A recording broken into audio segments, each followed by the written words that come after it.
Evet arkadaşlar, yeni almış olduğumuz elektrik süpürgemiz bu. Aşağı yukarı 42 desibel bir ses oranı var. Yani orta segmentte sessiz diyebiliriz.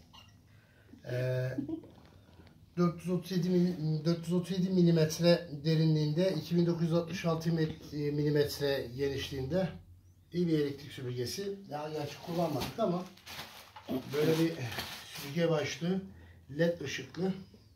Gerçekten şık bir şekilde. Şurada yan tarafta pil giriş yeri var. Herhalde şu şekilde yaptığımız zaman ışık yanıyor. Şuradan da piline ulaşabiliyoruz herhalde. 2 tane kalem pille çalışıyor. Şunu aparatı herhalde buraya yerleştiriyoruz ki ışığın yanıp sönmesiyle alakalı. Gerçi onu biraz sonra hallederiz. Sorun değil. Başka ne var ona bakıyoruz. Yukarı herhalde bilmiyorum ama ne kadar üzerinde yazıyor mu? Ne diyor? İngilizce terimler var. Ama gerçekten iyi bir hortumu var. Aşağı yukarı 2 metreye yakın bir hortum. Başka ne var bakalım. Evet, metal bir hortum aparatı yine. Gerçekten güzel yapmış adamlar. Evet, kontrol mekanizmasını buradan da sağlayabiliyorsunuz. Ayarlamalarınız buradan istediğiniz şekilde yapabiliyorsunuz. Size hangisi daha kolay gelirse.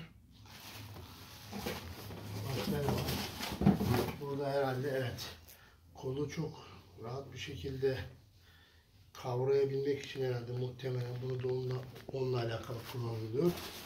Başka evet.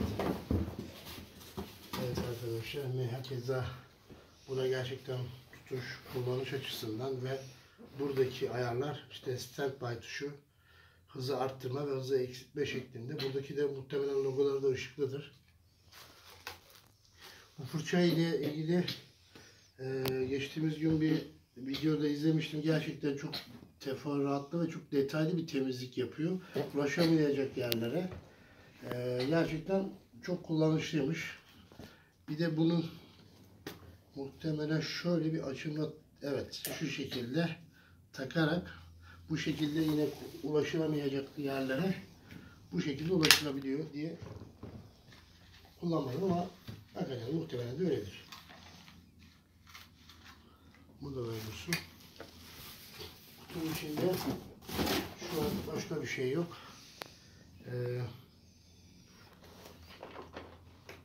Bu fiş hortumu da muhtemelen 3 küsür metre diyebiliyorum. Daha da fazla olabilir. Evet. Muhtemelen 4 metreyle geçkin.